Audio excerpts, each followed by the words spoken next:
Waalaikumsalam Pak Iswandi Bana ini. Beliau itu adalah salah satu pejabat fungsional atau petugas bea cukai kita. Itu saja PDTT lah ya. Pemeriksa bea cukai pelaksana lanjutan. Langsung Pelaksana. Nah, ini kan, kalau kita lihat menarik nih, karena kan kalau untuk lokal IMEI itu melalui Kementerian Perindustrian. Sedangkan teman-teman yang dari luar negeri yang beli handphone itu daftar melalui bea dan cukai. Kira-kira di filosofisnya itu apa? Negara itu pengen tahu sebenarnya HKT, nah ini ya, ada terminologi HKT, handphone, komputer genggam dan tablet. HKT apa sih, makanan apa itu? HKT itu kalau di aturannya dia nyebutnya ada terminologinya HKT, handphone, komputer genggam, dan tablet. Tablet, siap. Nah itu kalau orang bea cukai kita mainnya di komoditisnya kan HS, jadi 8517 dengan 8471. HS itu yang belum paham bea cukai. Kode barang, jadi kodifikasi atas barang yang ada di dunia. Ya, lanjut. Nah, dari situ negara pengen tahu sebenarnya realnya produk HKT ini yang masuk ke Indonesia itu berapa. Karena kalau dibandingkan secara data statistik antara yang masuk di datanya bea cukai dengan yang mungkin dihitung dengan metode tertentu yang beredar selisih. Kemudian dicarilah sama kayak dulu. Akhirnya kita punya teknologi untuk kira-kira apa yang dilakukan untuk bisa membatasi ini dan mengontrol gitu. Ada restriksi di sana. Kita ngurangin penyelundupan kali ya? Atau seperti itu. Seperti itu. Kita nggak akan bahas masalah importer umum, tidak akan bahas tidak akan bahas yang lainnya. Kita fokus ke carry dulu nih, karena banyak teman yang udah kuliah di sini, Australia lah contohnya. Mereka udah mau balik, udah beli 1-2 handphone baru, iPhone misalkan. Nah itu iya nih prosedur simpelnya yang mudah dipahami oleh teman-teman dong. Bea cukai itu udah bikin 2 aplikasi. Ya. Yang pertama adalah mobile bea cukai. Itu Google Apps. Itu Google Apps. Tapi kalau di Play Store-nya Google udah ada itu mobile bea cukai, nanti bisa submit emailnya di sana. Kemudian cara kedua adalah melalui webnya Bea Cukai Go ID. Web Bea Cukai Go ID, nanti scrolling ke bawah, nanti ada fasilitas icon pendaftaran email. Oke, siap. Which one? Atas lagi, dikit. Atas lagi. Nah itu, apa yang kami miliki? Apa yang kami miliki? Oh ini dia, oke. Oke, registrasi. Ada registrasi email. Oke, boleh dicek lah itu. Nah, ini gimana dong? Nah, ini jadi sederhananya bisa pakai ini. Jadi nanti yang akan pulang mengisinya ini. Jadi nah, pertanyaan pertama adalah identitas. Intinya bisa sebelum berangkat atau di negara misal Australia nih ngisi dulu beberapa jam atau pas sudah nyampe di Soekarno-Hatta? Idealnya sebelum berangkat. Tapi kalau lupa? Kalau lupa ya berarti setelah face to face dengan kami di terminal kedatangan. Itu nggak bakal crowded ya, Dan? Akan crowded pastilah. Pasti akan crowded. Tapi kalau dengan kondisi yang sekarang sih alhamdulillah enggak. Iyalah, kadang kan masih dibatasi. Benar. Gitu. Oke, lanjut. Setelah ngisi form, baik sebelum terbang maupun setelah sampai di Jakarta, what else? Apa lagi next step-nya? Oke. Kalau pakai mobile apps, nanti outputnya adalah QR code di apps-nya.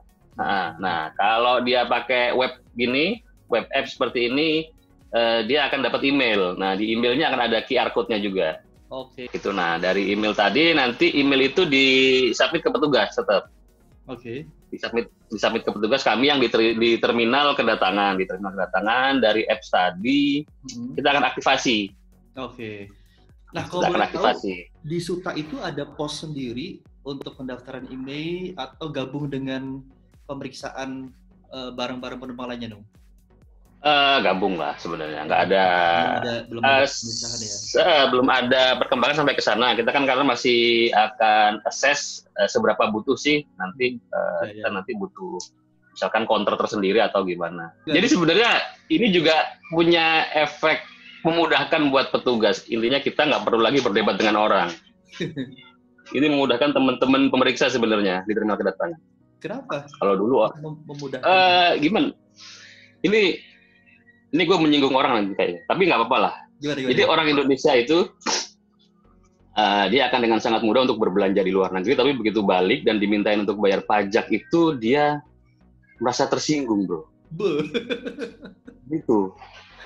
Jadi lu kalau ke Singapura, orang Indonesia datang ke Singapura, dia akan ngantri dengan sangat-sangat tertib, tidy, polite. Begitu masuk Cengkareng hilang semua, keluar plus 62-nya, bro. Oke. Gitu. Nah, pertanyaannya kalau untuk hand carry, misalkan dia bawa 3 handphone, apakah nanti balik ke peraturan barang penumpang atau bisa daftarin emailnya atau gimana, Dan? Oke. Sekarang kita akan lihat. Jadi dasar aturan dari barang penumpang itu di PMK 203. Ya. Jadi barang penumpang. Nah, di barang penumpang itu di 203 ada turunannya. Bahwa termasuk di situ untuk perangkat elektronik dalam kondisi baru maksimal 1 orang bisa bawa 2 unit. Kalau dia belinya 3. Oke. Belinya 3 dan disampaikan di custom declaration atau pemberitahuan. Itu piye? Till now 2 rilis 1 ditegah. Jadi jelas ya, berarti nggak boleh lebih dari 2 yang beli. Iya. Dia nggak boleh dari 2 CD. Nah, sekarang masalah pembayarannya nih, Nung. Kan kalau di aturan barang penumpang masih ada pembebasan $500. Misalkan teman-teman beli iPhone, anggap aja lah 1.200 nih. Jadi dia juga kena 2 aturan ya? Atau gimana, Nung? Untuk pembayarannya? Email dan pembayaran. Jadi yang pertama harus dilihat approach-nya pertama untuk barang penumpang adalah dia personal use atau non personal use. Ketika approach yang pertama, personal use atau non personal use. Ketika dia dapat personal use, maka dia dapat fasilitas $500. Ketika dia non personal use, maka even $0.01 pun kita hitung. Gitu. Nah, jadi sekarang kaitannya dengan handphone. Ketika handphone itu yang bawa adalah person, memang dia tujuannya untuk pemakaian personal use, pemakaian pribadinya dia, maka dia dapat fasilitas 500. Bagaimana jika HP-nya ternyata 2 gitu. 2 di total 300 dengan 300 600, maka ya udah 600 kita kurangi 500. Bagaimana jika HP-nya 1 tapi harganya tadi udah 1.200, ya udah tetap dikurangi 500, 700 saja yang kita hitung dutinya. Kalau ternyata yang datang misalkan representatif dari Samsung Korsel misalkan, Korea datang, ini saya bawa contoh untuk perusahaan untuk diuji sertifikasi, maka hilang personal use-nya, nggak ada 500-nya. Karena dia bukan untuk personal use. Benar, jadi approach pertamanya adalah dia personal use atau non-personal use. Pengalaman dong. Ya tadi, orang penumpang yang nggak ngerti aturan, terus teman-temannya dimarah-marahin, disumpah-sumpahin. Wah, itu kalau dulu udah kayak kita bernapas itu, Kita datang duduk napas, ada orang marah, napas lagi ada orang marah lagi, kita napas lagi ada orang marah. Jadi kalau pertama kali gue dulu masuk Cengkareng, hari pertama aku jaga itu disambut dengan sebuah kursi yang dibanting ke meja petugas di depan mukaku itu. Aturan email ini lumayan mengurangi tensi lah. Karena kita jadi ada bergain. Kalau Bapak mau emailnya didaftarkan, monggo diselesaikan kewajibannya atas negara. Kalau nggak ada, udah silakan pergi. Tapi kemudian ya, HP lu emailnya diblokir. Bener. Selesai. Gue nggak perlu lagi berdebat, nggak perlu lagi marah, mau tetap bagaimana. Saran nih buat teman-teman yang akan balik ke Indonesia bawa HP baru dibeli di luar negeri apa? Kalau bisa sebelum pulang dia cek ke email.kemenperi.go.id. Emailnya kedaftar atau enggak. Itu yang pertama. Yang kedua, bahwa aturan ini sampai saat ini belum ada retroaksinya. Istilahku retroaksi. Artinya ketika sebuah email ini terlanjur keblokir, belum ada aturan yang memungkinkan untuk buka blokir. Nah, itu dia. Betul. Nah, kondisinya adalah ketika orang itu datang ke Cengkareng, datang ke Indonesia, melewati imigrasi, melewati bea cukai, pulang ke rumah, dan dia baru sadar, selesai dia di sana nasibnya. Nah, itu dia. Buang, musnahkan. Udah, iya. iPhone-nya berubah menjadi iPod, bro. Iya. Secara fungsi dia akan tetap dapat digunakan, tapi dia udah nggak dapat sinyal.